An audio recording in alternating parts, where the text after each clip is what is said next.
کہ ہاں میں موت کو پسند کرتا ہوں، میں موت سے کو گلے لگانے چاہتا ہوں اور موت میرے پاس آنی چاہیے۔ ہر ایک آدمی موت سے گھبراتا ہے اور ہر ایک آدمی اس سے خوف کھاتا ہے، حالانکہ کوئی انسان دنیا کے اندر ایسا نہیں ملے گا آدم علیہ السلام کے دور میں پیدا ہوا ہو اور آج تک اس دنیا کے اندر آپ کو نظر آ رہا ہو۔ جتنی بھی چیزیں اس دنیا کے اندر پیدا ہوئی ہیں، ہر ایک کو ایک دن ختم ہونا پڑے گا، چاہے وہ ہم ہو یا آپ ہو۔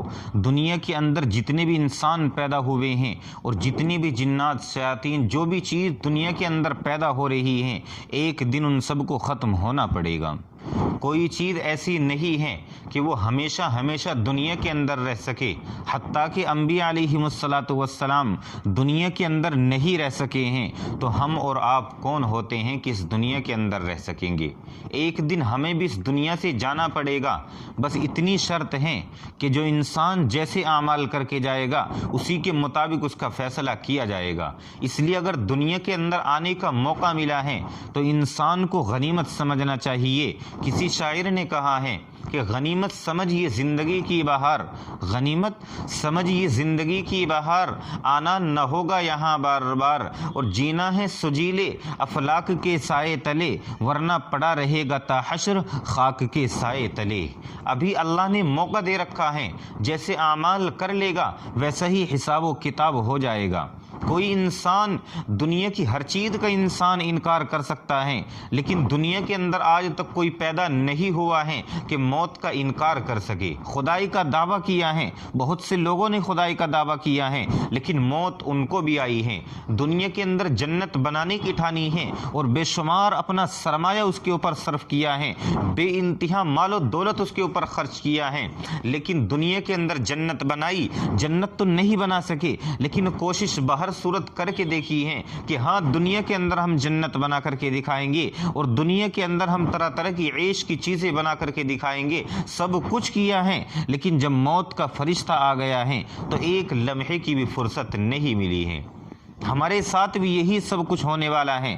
اسی لیے تو اللہ تبارک و تعالی نے قرآن مقدس کے اندر مسلمانوں کو آگاہ کر دیا ہے، دنیا کی ہر انسان کو آگاہ کر دیا ہے، اینما تکونوا یدرککم الموت ولو کنتم فی بروج مشیدہ، کہ اگر تم دنیا کے اندر مضبوط سے مضبوط قلعے تعمیر کر لو اور ان قلعوں کے اندر چھپ کر کے بیٹھ جاؤ، لیکن موت سے نہیں بچ سکو گے۔ موت کا فرشتہ وہاں پر بھی پہنچے گا اور ہر ایک کی روح کو قبض کرے گا اور روح کو لے کر کے اللہ تبارک و تعالیٰ کے یہاں پہنچے گا۔ اگر اعمال اچھے کیے ہوں گے تو اعلیٰ جگہوں پر آپ کی روحوں کو ٹھہرایا جائے گا، بہترین مقام ان کو ملے گا، لیکن اگر اعمال بد کیے ہوں گے، برے اعمال کیے ہوں گے، تو سمجھ لیجئے کہ پھر آپ کے ساتھ کیا ہونے والا ہے۔ اللہ نے دونوں آپشن رکھے ہیں کہ انسان اچھے اعمال بھی کر سکتا ہے، برے اعمال بھی کر سکتا ہے، جیسے کرے گا ویسی بھرے گا۔ جنت کسی کے باپ کی جاگیر نہیں ہے کہ کسی کو مفت میں مل جائے گی، نہ میری جاگیر ہے نہ آپ کی جاگیر ہے۔ عمل سے زندگی بنتی ہے جنت بھی جہنم بھی، یہ خاکی اپنی فطرت میں نہ نوری ہے نہ ناری۔ انسان کا جو بدن ہے اس کو انسان نہ تو جنتی کہہ سکتا ہے اور نہ ہی اس کو جہنمی کہا جا سکتا ہے۔ جیسے اعمال اس کے لیے کرو گے اسی کے مطابق اس کے لیے فیصلہ ہوگا کہ آیا اس کو جنت کے اندر پہنچانا ہے یا پھر جہنم کے اندر دھکیل دینا ہے۔ اب فیصلہ آپ کے ہاتھ ہے، دیکھنا آپ کو ہے کہ آپ جنت میں جانا چاہتے ہیں یا پھر جہنم کے اندر جانا چاہتے ہیں۔ اللہ نے دونوں راستے دکھا دیے ہیں، اب چلنا کس راستے پر ہے وہ آپ کو اختیار کرنا ہے۔ آپ سے قیامت کے دن حساب و کتاب لیا جائے گا اور جو اعمال نامے کے اندر حساب و کتاب ہوگا ان تمام چیزوں کے بارے میں فیصلہ کر دیا جائے گا۔ اگر زبان سے انکار کرو گے، اللہ نے فرما دیا کہ مہر لگا دی جائے گی، ایک ایک جسم کا اعضا گواہی دے دے گا کہ ہاں مجھ سے زنا کیا تھا، میرے سے چل کر، یعنی پاؤں کہیں گے کہ میرے سے چل کر زنا کی طرف گیا تھا، میرے ذریعے سے چل کر کے یہ شراب کے اڈے پر گیا تھا، جوا کھیلنے کے لیے گیا تھا، شراب پینے کے لیے گیا تھا۔ یہ تمام کے تمام گواہی کون دے دیں گے؟ انسان کے جسم کے اعضا یہ تمام گواہی دے دیں گے۔